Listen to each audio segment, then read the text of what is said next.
Break के बाद आपके सामने हाजिर हैं। जीरो रिस्क की बात की जा रही है और ख्वाजा आसिफ साहब नवाज शरीफ साहब के हवाले से फरमाते हैं कि जब तक जीरो रिस्क ना हो जाए वापसी मुमकिन नहीं है। उनका तो जीरो रिस्क एक तरफ, लेकिन अभी जो आपकी पूरी क़यादत जा रही है उसका क्या बनेगा? ये जीरो रिस्क होता कहाँ है और कहाँ से ये ग्रीन चिट आपको मिल जाती है कि जी जीरो रिस्क खत्म हो गया? इस पर बात करेंगे। मेरे साथ मुबशिर मीर साहब मौजूद हैं। मुबशिर मीर साहब, प्रोग्राम में आपको वेलकम करते हैं। बहुत शुक्रिया जी।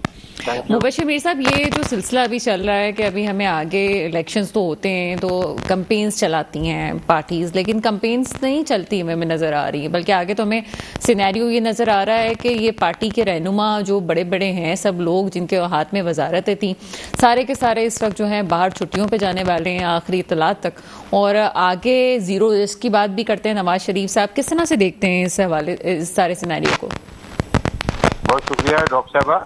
सबसे पहले तो ये है कि मैं ये कहूँगा जो मेरी ऑब्जर्वेशन है और जो अमूमी तौर पर नजर आ रही है कि जो सूरत हाल बनी है कि पीडीएम को तो टोटल नॉकआउट कर दिया गया है। और जैसे वो एक बड़ी वाजे तौर पर बात कही जाती है ना कि औकात याद दिला देना, तो मुझे लगता है कि औकात याद दिला दी गई है कि तुम लोग तो अपनी मर्जी का आईनी तौर पर अपना निगरान वजीर आजम भी नॉमिनेट नहीं कर सकते।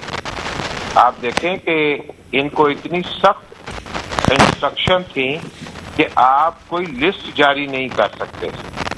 अगर लिस्ट जारी करते तो आईनी तौर पर फिर उसी से बंदा मुंतखब किया जाता। तो इस तरह की जो जिनकी पोजीशन बनाई गई है, ये दो लेवल पे जो है ना वो औकात याद दिलाई गई है।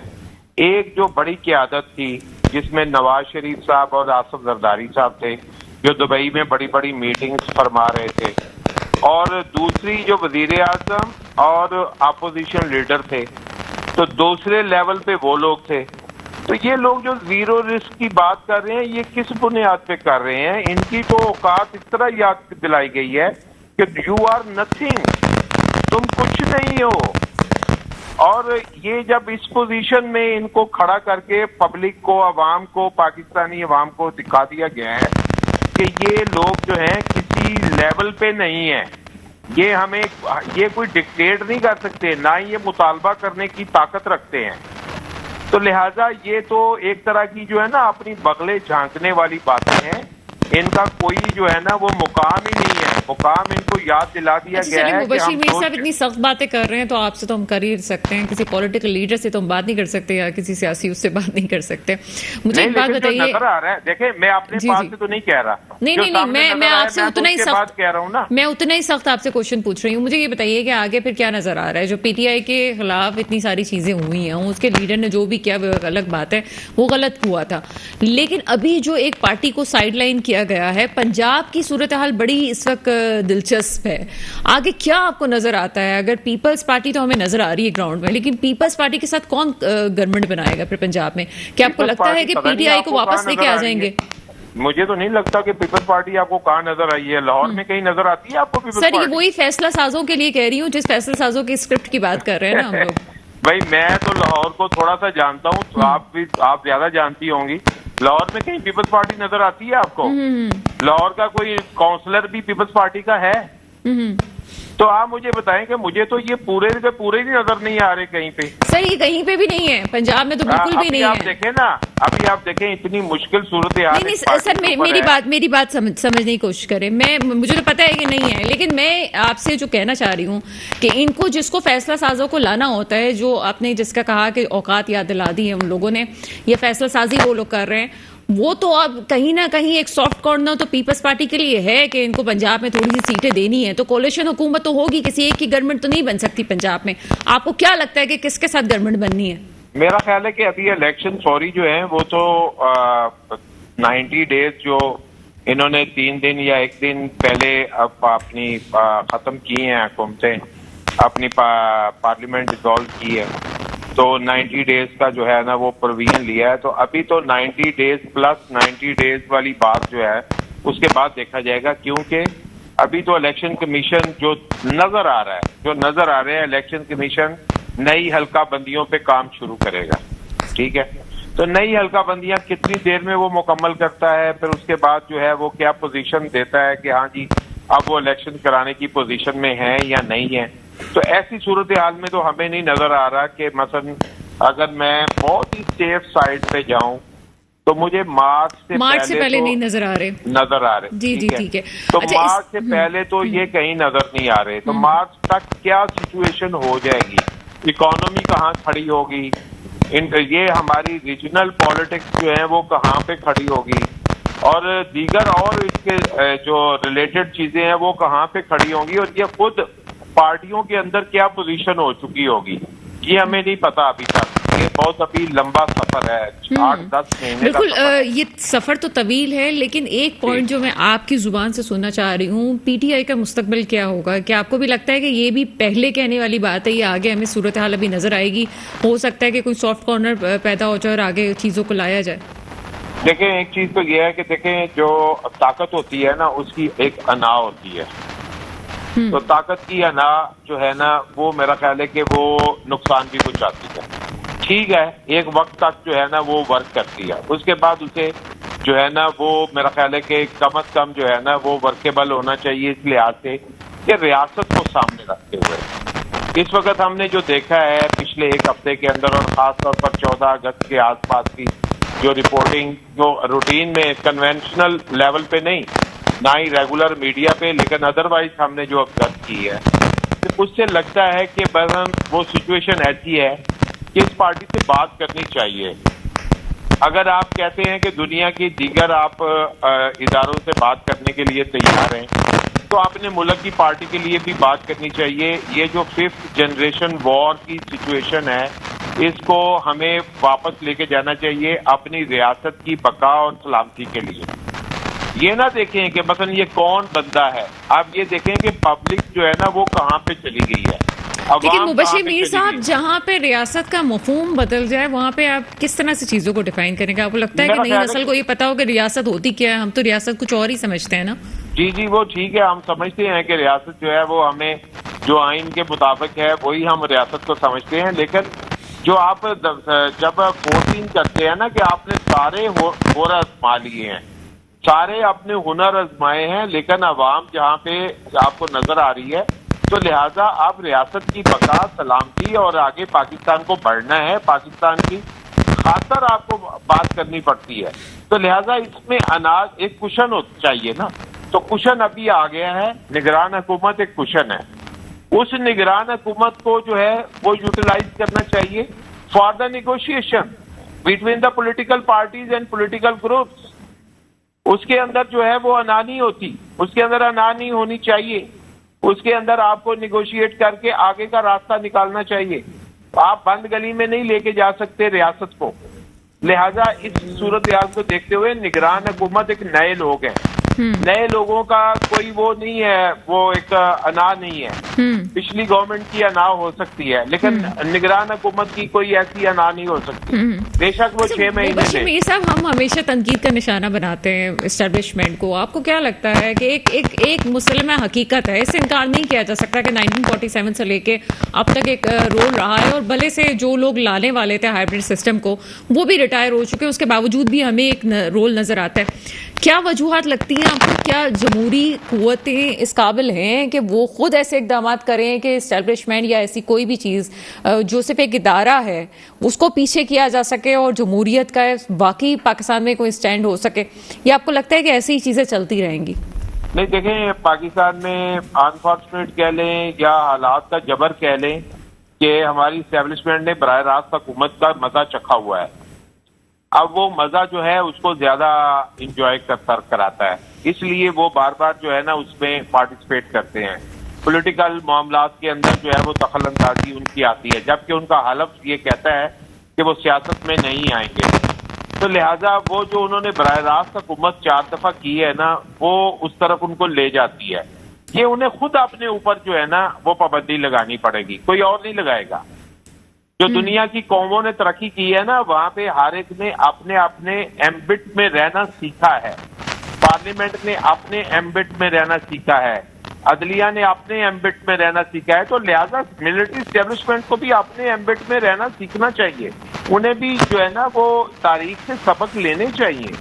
ये नहीं कि मसलन उनमें पढ़े लिखे लोग नहीं है, बहुत पढ़े लिखे लोग हैं, बहुत समझदार लोग हैं, बड़ी उनकी स्टडी होती है, बड़ी एकेडमीज हैं उनको बहुत ज्यादा जो है इन चीजों की समझ है, लिहाजा उनको अपने ऊपर खुद ही पाबंदी लगानी पड़ेगी। जैसे सेल्फ सेंसर होता है ना, हम एज ए मीडिया पर्सन एक सेल्फ सेंसर का भी जो है ना वो सामना करते हैं।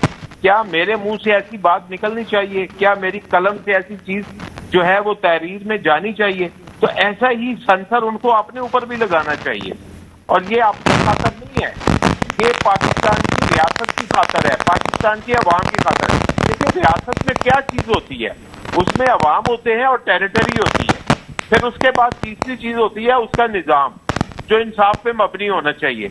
अगर आप उसको जो है वो फॉलो नहीं करेंगे तो रियासत के अंदर प्रॉब्लम क्रिएट हो जाती है, जैसी कि हमारे अंदर हुई है। अब इसका रास्ता कोई हमें बाहर से आके नहीं सिखाएगा, हमें खुद ही उसके ऊपर करना है। और जो सबसे ताकतवर इदारा होता है उसे सबसे पहले जो है ना अपना जो है ना वो कदम आगे बढ़ाना होता है कि वो कौन सी स्टेप लेगा कि जिससे रियासत जो है उसकी बका और सलामती और प्रोस्पेरिटी हो। अच्छा चलिए इसको इस तरह से ले लेते हैं कि रियासत के ज़ेली इदारे जितने भी हैं उसमें क्या अब 76 ईयर्स में जितने स्क्रिप्ट थे हम लिख चुके, हम आजमा भी चुके, चाहे वो सियासतदानों पे करने थे, चाहे हमने हुकूमतें की, क्या अब नहीं लगता कि चीज़ों को बेहतर करने के लिए आपको कोई एक भी इदारा सिंसियर नज़र आता है कि हाँ वाकई अब ये सिंसियरिटी की तरफ है, ये कहता है जी मैं अपने डोमेन में रहूंगा? क्योंकि 76 ईयर्स में हम जितने स्क्रिप्ट जिसके साथ चला सकते थे हमने 5 सालों में तमाम चीज़ें देख ली हैं। आपको लगता है कि कोई एक भी है ऐसा कि जो सही होने जा रहा है, जबकि हम अदलिया का रोल और भी इस वक्त कॉन्ट्रोवर्शियल देख रहे हैं? इतना तो हमने 76 ईयर्स में नहीं देखा था, एक भुट्टो साहब के मामले में हमने बहुत ज्यादा देखा, इसके अलावा हमने नहीं देखा था। आगे क्या आपको सूरत हाल लग रही है? मैं तो पहले कह चुका हूँ डॉक्टर साहबा कि जो सबसे ताकतवर इदारा है जिसकी ताकत जो है वो मुसलमा है, वो हमारी मिलिट्री स्टैब्लिशमेंट है। और सबसे बड़ा स्टेप भी उसी को ही लेना पड़ेगा पाकिस्तान की खातर, उसी को ही एक जो पैरामीटर उसके लिए आइन में तयशुदा है उसके मुताबिक उसी को ही खड़ा होना पड़ेगा। ये जुबान से कहना कुछ और है लेकिन अमल से करना पड़ेगा। अमल से ये करना पड़ेगा कि वो पॉलिटिकल फोर्सेस को काम करने का मौका दें और वो जो अदलिया है उसको भी अपने तरीके से काम करने का मौका मिले। एक माहौल ऐसा क्रिएट जरूर होना चाहिए पाकिस्तान के अंदर कि जो सारे इदारे, जो पावरफुल इदारे तस्वुर किए जाते हैं, अभी आप देखेंगे अभी तो मीडिया भी अपने तरीके से काम नहीं कर पा रहा। हम दूसरों को क्या कहें? मीडिया के अंदर जो है प्रॉब्लम आई हुई है कि मीडिया के बारे में दुनिया भर में जो हमारे बारे में डिस्कस हो रहा है हमें उसको ही देखना चाहिए कि क्या पाकिस्तान का मीडिया उस तरह काम कर रहा है जिस तरह पाकिस्तान के मीडिया को काम करना चाहिए, या आज से कुछ अर्सा पहले पाकिस्तान का मीडिया कर रहा था। कि मीडिया को जो है वो देखें, एक सबसे बड़ी चीज है कि मीडिया भी एक मुल्क की बेहतरी चाहता है, लेकिन हमेशा हर कोई मीडिया को कंट्रोल करने की कोशिश करता है। तो कंट्रोल करने वाली जो सोच है, जो माइंडसेट है कंट्रोल करने वाला, उससे बेहतर है कि वो मुकालमा और उससे बेहतर है कि वर्किंग रिलेशनशिप। मुबशिर मिर्जा, आप तो ये जानते हैं बहुत अच्छी तरह से कि ये मीडिया कंट्रोल वाला प्लान तो 2008 में ही तरतीब दे दिया गया था, जो पॉलिटिकल इंजीनियरिंग हो रही थी। मैं आपकी जो यहाँ से आपकी बात शुरू हुई थी मैं वहां पे आपको लेके जाना चाहती हूँ। आपने जो शुरू में कहा कि बड़ी मुशावरतें हो रही थी, पहले दर्जे की, फिर दूसरे दर्जे की, फिर काकड़ साहब का नाम आ गया, फिर आपने ये कहा कि जी इस्टेब्लिशमेंट को भी थोड़ा सा सिंसियर हो जाना चाहिए, सोचना चाहिए। वो आपको नहीं लगता कि वाकई ये काकड़ साहब का नाम आना ये भी एक मुस्बत कदम है, क्योंकि वो कंट्रोवर्शियल नहीं है और चीजों को बेहतर लेके चल सकते हैं? आपका अपना तज्जिया क्या है? अगर मैं आप ही की बात पे रखूं कि चलो उन्होंने यही सोच लिया और अभी हम देखेंगे कि जो कैबिनेट सारी तश्कील दी जाएगी, लेकिन उसके बाद जो वर्किंग रिलेशनशिप बनता है वो क्या है, हमें तो उसको फिर देखना है कि मसलन क्या वो इंसाफ पे मबनी जो है वो सिस्टम जो है वो आगे बढ़ता है। एक ही चीज है, कुछ भी आप कह लें, दुनिया को आप जिस तरह मर्जी स्टडी कर लें, हर मुआशरे को, हर कंट्री को स्टडी कर लें, अगर किसी मुल्क का निजाम इंसाफ पे मबनी नहीं है तो उस रियासत को खतरा है। आप कुछ भी कह दें, अगर इंसाफ पे मबनी नहीं है मुआशरा तो उस मुआशरे को खतरा है। अगर रियासत का निजाम इंसाफ पे मबनी नहीं है तो उस रियासत को खतरा है, और उसे किसी से कोई खतरा नहीं, उसे किसी बैरूनी दुश्मन से खतरा नहीं, उसे किसी और ताकत से खतरा नहीं, उसे अपने अंदर से नाइंसाफी से खतरा है। अगर उसने नाइंसाफी में मबनी मुआशरा कायम कर दिया है, नाइंसाफी में मबनी जो है वो रियासत का निजाम कायम कर दिया है, तो उसको उसी से खतरा है। तो लिहाजा हमेशा ये मैं नहीं कह रहा, ये बड़ी बड़ी शख्सियात कह चुकी हैं कि नाइंसाफी पे कोई रियासत, कोई मुआशरा कायम नहीं रह सकता, जुल्म की बुनियाद पे कोई चीज कायम नहीं रह सकती। तो लिहाजा ये चीज हमें समझ लेनी चाहिए कि जो चीज दुनिया में साबित हो चुकी है उसको हम एक्सेप्ट कर लें, हम अपनी अना की एक सीढ़ी से नीचे उतर आए और उसको एक्सेप्ट कर लें। एक्सेप्ट करने के बगैर कोई चारा नहीं है। अच्छा, मैं आपसे एक और बहुत इंपॉर्टेंट क्वेश्चन की तरफ जाना चाहती हूँ आप किसके साथ। ये आप 1990 प्लस, यानी कि आप समझ लेंगे 2 दफा 90 हो गया, ये निगरान हुकूमत का सेटअप चलेगा, जबकि इकोनॉमी जो करंट डेफिसिट, हमारा अकाउंट डेफिसिट है, वो बड़ा खतरनाक हद तक नीचे जा रहा है। आगे अगर यही सूरत हाल रही तो हमें मजीद प्रॉब्लम्स में हम आ सकते हैं। तो निगरान सेटअप डेवलपमेंट का काम तो नहीं कर सकता अगर वो उसके पास इख्तियारात भी इतने नहीं होते। कैसे बचाएंगे इन चीजों को? देखिए, सबसे पहली बात तो यह है कि हमारी जो इकोनॉमी की आपने सवाल अब किया है, तो इकोनॉमी जो सबसे बड़ी चीज पाकिस्तान में आ रही है कि हमारे नॉन प्रोडक्टिव जो अखराजात हैं वो हमारी जो है ना एक औकात से ज्यादा है। हमने अपनी औकात से बड़ा इंतजामी निज़ाम बनाया हुआ है, इतना बड़ा हमने इंतजामी निज़ाम बनाया हुआ है और उसकी इतनी मराहत हैं उस ब्यूरोक्रेसी की। अभी तो चलो ठीक है, आपकी असम्बलियां जो हैं वो पीछे हट जाएंगी और आपके जो 1200 मेंबरान असम्बली हैं वो सारे पीछे हट जाएंगे, सेनेटर सिर्फ मौजूद रहेंगे 100 के करीब। लेकिन जो आपने इंतजामी स्ट्रक्चर बनाया हुआ है वो हमारी औकात से बड़ा स्ट्रक्चर है और उनको जो पर्स दिए हुए हैं वो भी हमारी औकात से ज्यादा हैं। आप अपने बजट्स के जो हैं वो फिगर्स चेक करें, जो फाइनेंस बिल पास होते हैं उसमें आप जो तरक्याती बजट रखते हैं वो तो रखते हैं लोन के ऊपर, बाकी जितना पैसा आपके ऊपर होता है उसमें आपका वो पैसे ही नहीं पूरे हो रहे। तो सबसे पहले तो हमें अपने गैर जरूरी इदारे बंद करने पड़ेंगे, गैर जरूरी इंतजामी अखराजात बंद करने पड़ेंगे। अगर निगरान हुकूमत ये करने में कामयाब हो जाती है तो पाकिस्तान की अवाम के ऊपर, पाकिस्तान के कंट्री के ऊपर इनका बहुत बड़ा एहसान होगा कि ये हमें गैर जरूरी अखराजात से निजात दिलाएंगे। लेकिन क्या करें कि अभी इस हुकूमत ने जाते जाते अपने पंजाब में खास तौर पर कितनी कितनी महंगी गाड़ियां अपने अफसरों को दी, फिर उनके अनलिमिटेड पेट्रोल, अनलिमिटेड उनकी ट्रैवलिंग, उनके बड़े बड़े घर। ये तो ऐसे लगता है कि जैसे गोरे रहते थे उस तरह ये लोग रह रहे हैं। ये तो पाकिस्तान नहीं चल सकता इस तरह।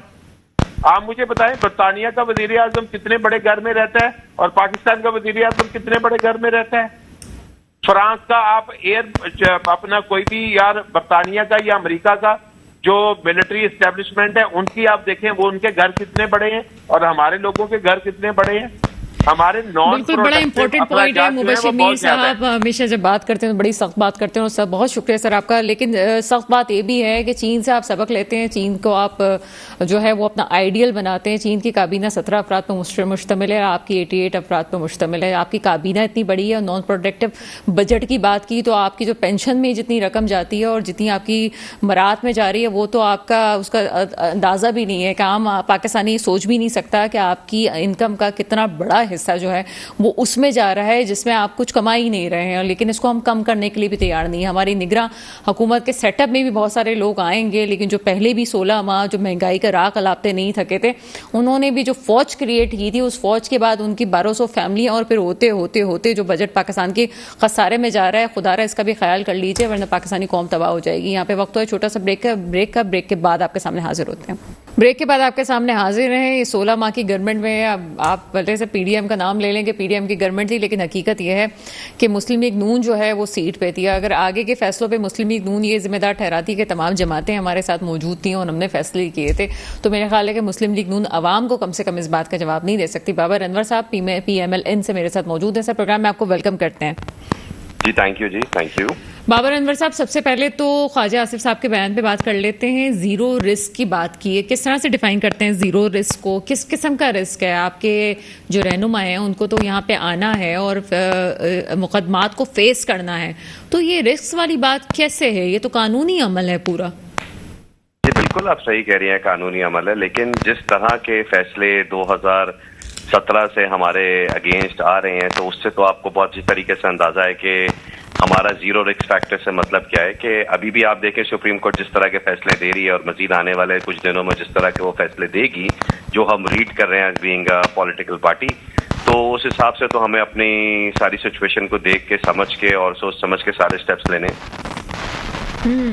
लेकिन ये सुप्रीम कोर्ट की आपने बात की, आपको भी पता है कि आगे जो सितंबर में रिटायरमेंट होने जा रही है, अब हम नाम नहीं लेना चाहते, उसके बाद हो सकता है कि आपके सामने रास्ते और भी खुल जाएं और आप कहते हैं जी रिस्क फैक्टर की बात कर रहे हैं, तो आपके खिलाफ फैसले अगर हुए हैं तो वापस से आपको ताज भी बनाया गया है, आपके तो बड़े अच्छे ताल्लुकात रहे हैं, तभी तो आप लोग सीट पर बैठे हुए हैं। तो मेरा तो नहीं ख्याल कि इस किस्म की कोई आगे चीज आपके लिए खतरनाक साबित होने वाली है।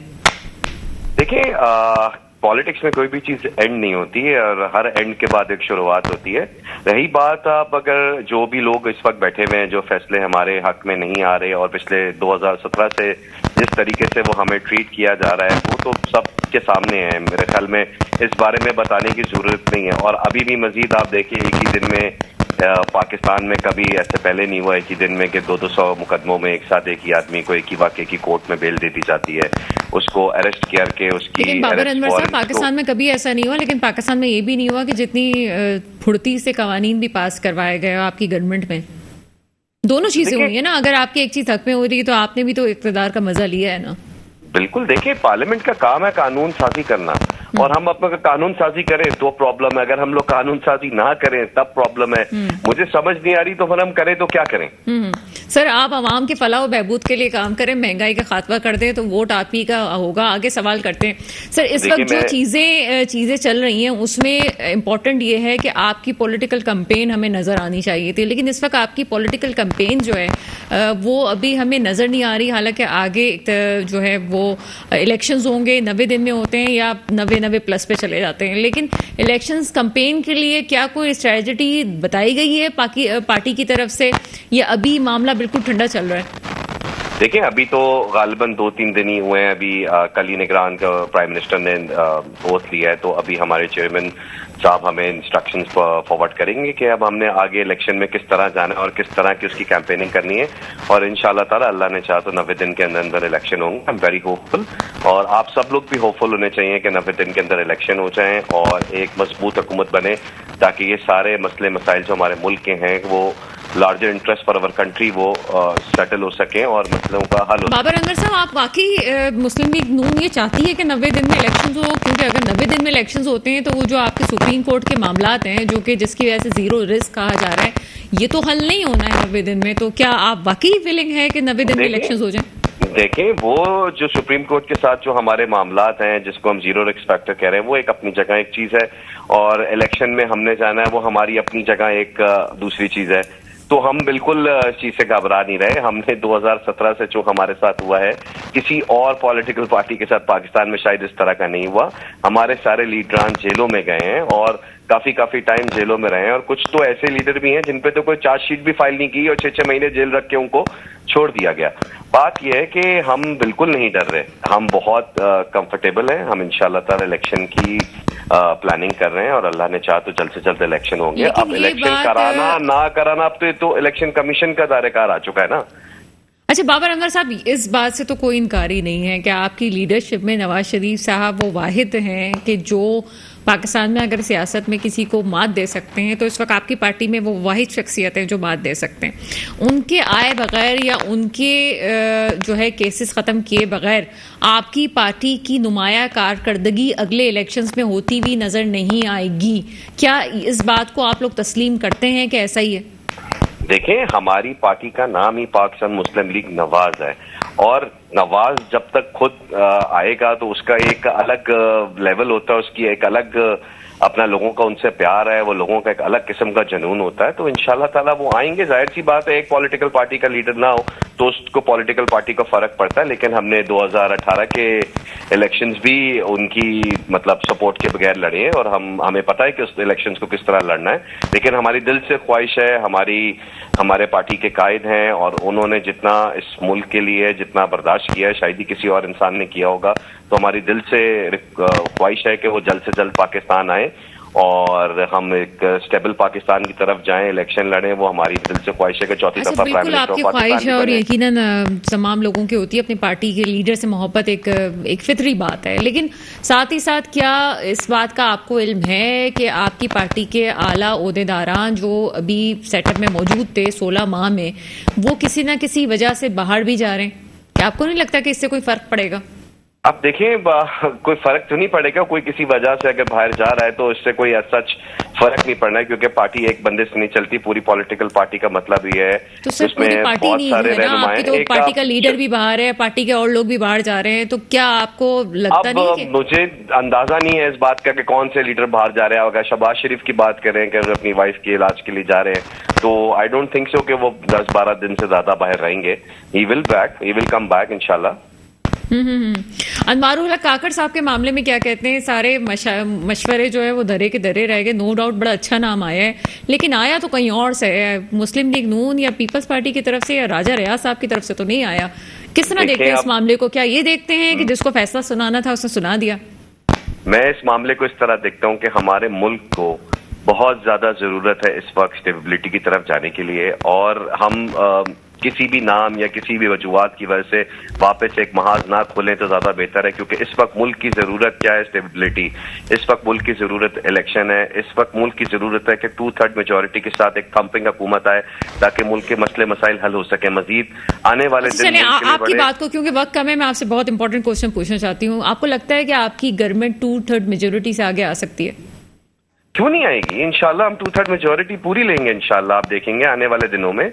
और आप मेरा ये बात आज आप लिख के रख लें, इंशाल्लाह हम 2/3 मेजोरिटी इंशाल्लाह हम लेंगे। हमारी बहुत ज्यादा इससे हमने जो 15 महीने इस मुल्क को जिस चीजों से बाहर निकाला है, जिस तरह इंटरनेशनल फ्रंट पे आप देखें जो पाकिस्तान के अगेंस्ट सारी बैरूनी ताकतें एक साथ हो गई थी एक सर्टन हमारी पॉलिटिकल पार्टी को पिला के, और जिस तरह हमारे मुल्क को आइसोलेट कर दिया गया, और जो सारी चीजें हमारे साथ हुई, जो IMF की हार्श डिमांड्स हमने पूरी की हैं कि हमारा मुल्क डिफॉल्ट ना हो, हमारे मुल्क का पहिया चलना चाहिए, हम कामयाब हुए, हमारे इंटरनेशनल ऑर्डर्स बंद कर दिए गए, और इससे ज्यादा चीजें तो क्लियर कट तो पिक्चर में नहीं हो सकती। बहुत शुक्रिया। बाबर अनवर साहब मेरे साथ मौजूद थे। जहां तक मुल्क को आइसोलेट करने वाली बात है, तो वहां ये बात अभी से नहीं है, 1947 से 76 साल आपको हो चुके हैं मुल्क को बने हुए। हमारे मुल्क को वैसे भी जोग्राफियाई लिहाज से जिस तरह से पाकिस्तान का मेले वकू है, आपके आप बॉर्डर्स भी चेक कर लें। मैं अक्सर नाज़रीन को ये कहती हूँ कि कभी मैप खोल के बाकायदा बॉर्डर्स और मुल्कों के चीज़ों को भी देख लिया करें कि किस तरह से हमारे मुल्क का मेले वकू है। तो आइसोलेट अभी से नहीं किया गया, आइसोलेट बहुत पहले से किया गया है। मुख्तलिफ ममालिक के मफादात आपके मुल्क से जुड़े हुए, तो लिहाजा ये बात कहना कि इस वक्त आइसोलेट हुआ था पिछले 3 साल 7 महीने, उसके बाद अभी जो है 16 महीने में कोई कारकर्दगी हो गई है, तो कारकर्दगी होती हुई नजर नहीं आई है। बहरहाल चीज़ों को बेहतर बनाने के लिए कोशिश जरूर की जा रही है। हम एक नवीद ले सकते हैं, उम्मीद कर सकते हैं कि चीज़ें बेहतर होंगी, और अभी भी अगर चीज़ें बेहतर नहीं होती तो ये पाकिस्तान के लिए बड़ा खतरनाक होगा, क्योंकि जिस तरह से आपकी इकोनॉमी है और आपका करंट डेफिसिट चल रहा है, उस तरह से किसी भी पार्टी के लिए बेहतर नहीं होगा कि पाकिस्तान को मजीद बुराई की तरफ लेके जाया जाए। दुआ वही है जो हमेशा होती है, मेरे मुल्क पे वो हुक्मरान आए जो वाकई मेरे मुल्क के मुस्तकबिल की हिफाजत करें। इसके साथ ही प्रोग्राम का वक्त खत्म होता है। मुझे इजाजत दीजिएगा। खुदा हाफिज।